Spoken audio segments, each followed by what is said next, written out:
Hi, it's Ruby. Today we are heading to Seattle, aka SeaTac Airport, to visit the Delta Sky Club. This lounge is located at the junction of Concourse A and B, around the corner from the Centurion Amex Lounge. I was able to access this lounge using my American Express Platinum card and read up on all the details in the Amex app. I always recommend using your Amex app before you go to the airport you are flying out of to learn which lounges are available and what your options are. Simply open the app, scroll down to the lounge search, type in the airport you will be traveling through, click search, and you can easily find which lounges are accessible.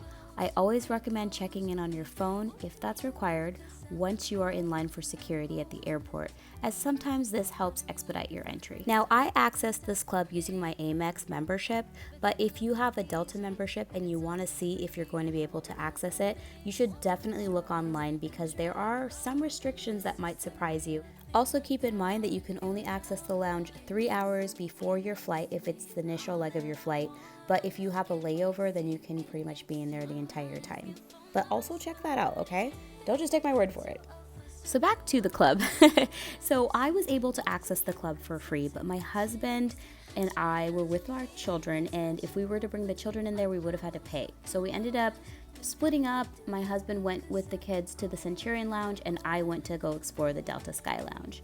To start, this is a very large space. Check-in was pretty quick, not a long line, and I really liked the service I received. The entry had a beautiful hallway with clocks displaying local, domestic, and international times. There are computers and printers directly to your left once you enter, but keep in mind that this is not only the business space in the front, but there's also more in the back, and there's tons of desks everywhere, so you won't have a shortage of business amenities. The club is 2 stories but does not have an elevator, so for me that was fine, but if you're traveling with a stroller or something else, you may need to stay at the bottom level.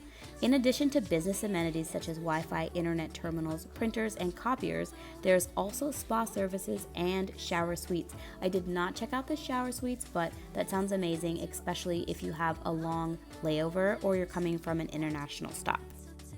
Now, once I came in, I pretty much went straight upstairs because I wanted to kind of get a bigger view of the entire space.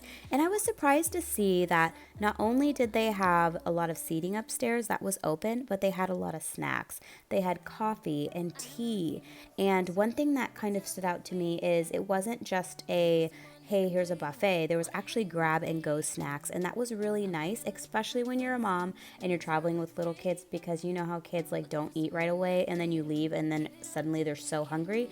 So yeah, it's very nice to have that there, and there was a lot of stuff up there. So if you went and got buffet downstairs and then came upstairs and hung out and maybe read a book, it would be a very comfortable space. Now, heading back downstairs, there was a restroom right around the corner, and like I mentioned, there was another business amenity space where you could print things out.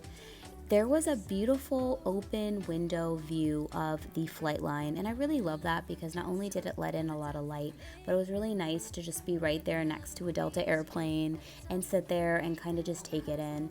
I also really liked the fact that it wasn't just desks or little hubs throughout the space, there was also tables. So if you were a large group, or let's say you wanted to eat a lot, or you wanted to just have a spot to put your computer, it pretty much accommodated all of that.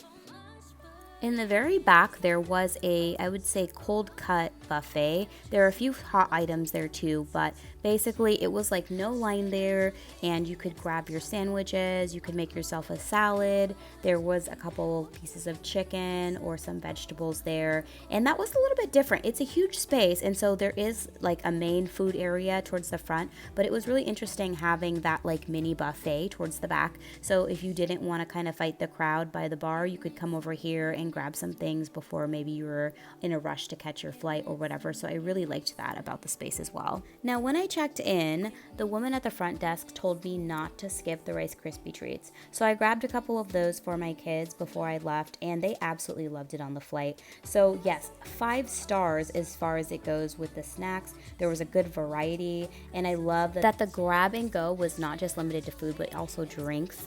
There was to-go coffee cups. You could grab an espresso, a hot chocolate, chocolate, maybe an iced tea. So that was really nice.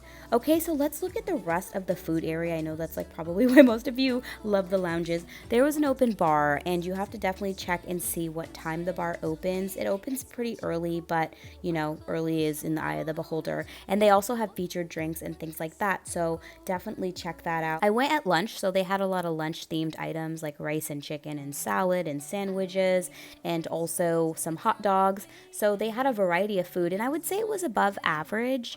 I think that the food was comparable to the Centurion Lounge as far as the quality. It was very high quality, but I definitely would say, you know, you're getting your money's worth eating the food and grabbing the snacks, and if you drink, grabbing a drink. Now, I do want to give you a pro tip. If you were to use your Amex Platinum card to get into this club, and let's say the $200 credit associated with the airline that you get through the card, you use Delta Airline, then if you were going to bring your kids in, you could pay the money, but then the card would basically reimburse you later because of that $200 credit.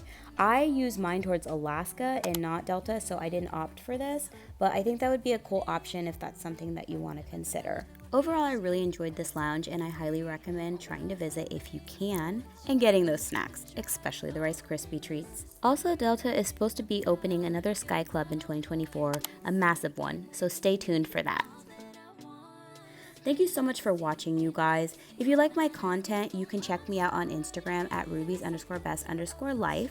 And I'm also on Twitter and TikTok, but my main platforms are YouTube and Instagram. I really appreciate the support. If there's something you want to see specifically in a video, or if you have any questions, just click below and let me know, and I'll be happy to answer.